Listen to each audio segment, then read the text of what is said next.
Hello, my name is Rebecca Spencer, and I'm the Registrar of Voters for Riverside County. We wanted to take a minute to update the community on the preparations that are underway for the November 3rd election. And so we have this PowerPoint here to describe all the legislative changes that will be impacting this November election. So up first, there are two executive orders from the governor. The first executive order mandates that we send all voters a vote by mail ballot. So starting on October 5th, we will be mailing approximately 1.2 million vote by mail ballots to all registered voters in Riverside County.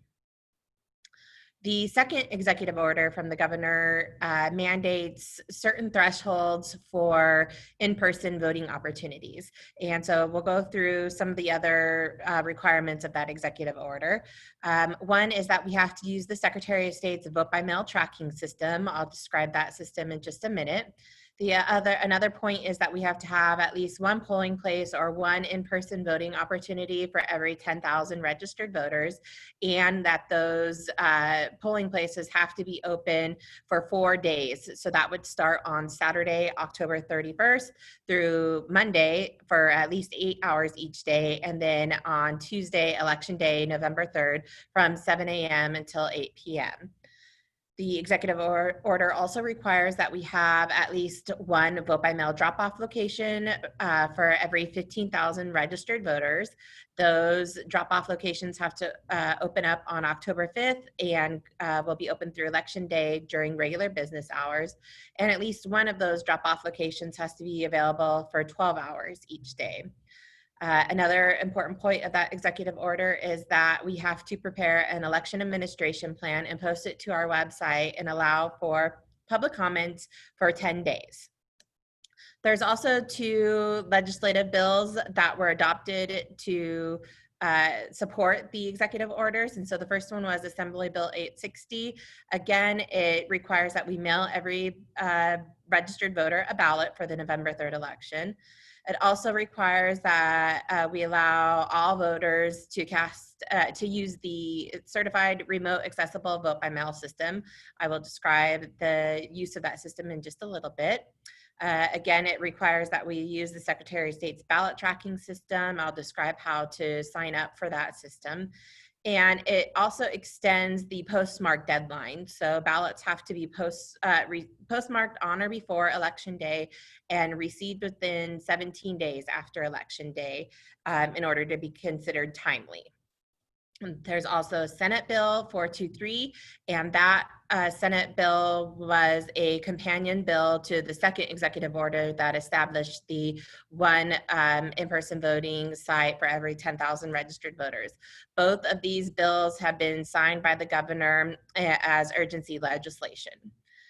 And so what all of that means for Riverside County is that we will be mailing approximately 1.2 million vote by mail ballots starting on October 5th.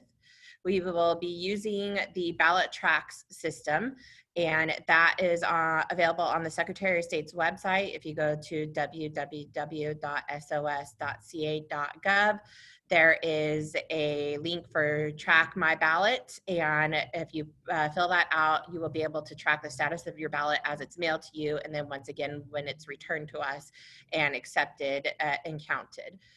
We will be establishing approximately 120 vote centers, and that will get us to the one vote center for every 10,000 registered voters. We will be establishing 80 vote by mail drop-off locations that will make us in compliance with one drop-off location for every 15,000 registered voters. We will be posting our election administration plan to our website and allow for public comment. That plan will be posted to our website sometime in September. We will be allowing use of our certified remote accessible vote by mail system, and that will be posted to our website on October 5th. What that remote accessible vote by mail system is it's a online ballot marking tool.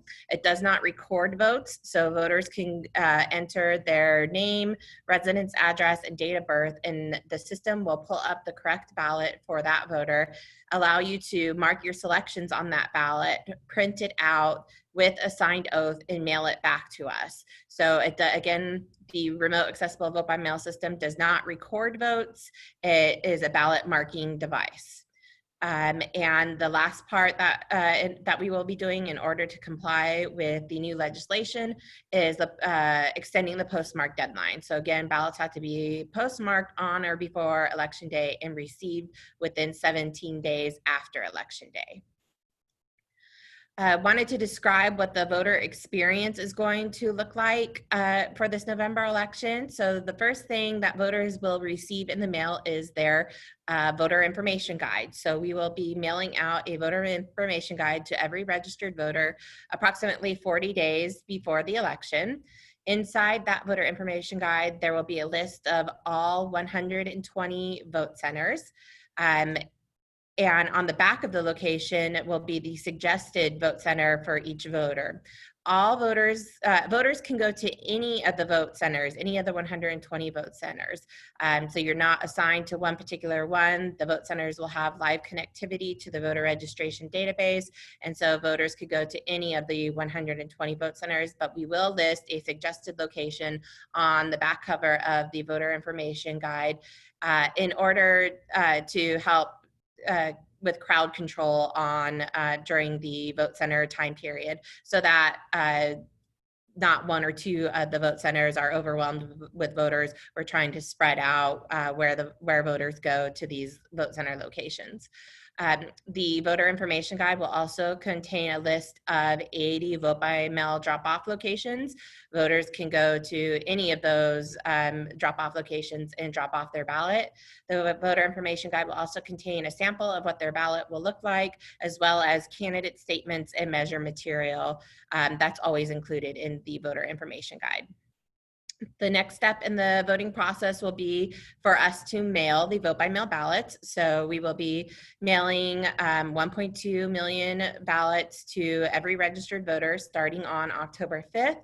Those vote by mail packets will contain a postage paid return envelope. So we're encouraging voters to go ahead and vote that ballot, sign the envelope and put it back in the mail, postage paid. But if the voter does not want to use the USPS system, then they could also drop it off at any of the 80 drop-off locations. We're focusing our efforts on county libraries and city clerk offices. So again, the vote by mail drop-off locations will be finalized and listed on our website in September. And the last option to cast a ballot is the vote center. So for voters that lost their ballot, never received it, made a mistake, may need the in-person assistance, or may need the audio capabilities of the tablets that are available at the vote centers, those voters can go into a vote center and vote. So we will be establishing 120 vote center locations that will mainly be libraries, community centers, senior centers. All of those 120 locations will be listed on our website in September, towards the end of September. They'll also be listed in the voter information guide that gets mailed to every registered voter. Those vote centers, their voter assistance centers, will be open starting on October 31st. So they have to be open for 4 days. They'll open on Saturday, October 31st, and they'll be open Saturday, Sunday, Monday, and then Tuesday, Election Day. At least 10 staff members are going to be assigned to each site to check voters in and provide assistance. As I mentioned earlier, there will be live connectivity to the voter registration database at these vote centers. So voters can go to any of the 120 centers. They will not be specifically assigned to one vote center. At the vote centers, there will be 6 ballot marking devices to help voters cast their ballots. We will also be offering conditional voter registration at voter assistance centers. Conditional voter registration is for those voters who missed the 15-day close of registration. If they register 15 days before election day, you will still get a vote by mail ballot. But if you miss that 15-day close, you will have to come into the Registrar of Voters office or go to one of the voter assistance centers, do conditional voter registration, fill out a voter registration card, and be provided a provisional ballot. At the vote centers, we will also be providing all of the PPE for both the voting public and the poll workers. We will have face masks available, face shields, hand sanitizer, disinfecting spray, and we will be enforcing social distancing at those vote centers. And so I wanted to describe what the voter experience would be at a vote center. So again, we're encouraging voters to just go ahead and vote the vote by mail ballot that they receive. And you can either put that back in the mail, postage paid, or drop it off at one of our ballot drop-off locations. But if you absolutely need the in-person assistance and you need to go to a vote center, then at the vote center, you will check in and be given an application for a replacement ballot. You'll have to put your name, residence, address, date of birth, and signature. You will approach one of the data entry operators who will look the voter up in the voter registration database, make sure their signature matches, and make sure that the voter has not already voted the vote by mail ballot that was mailed to them.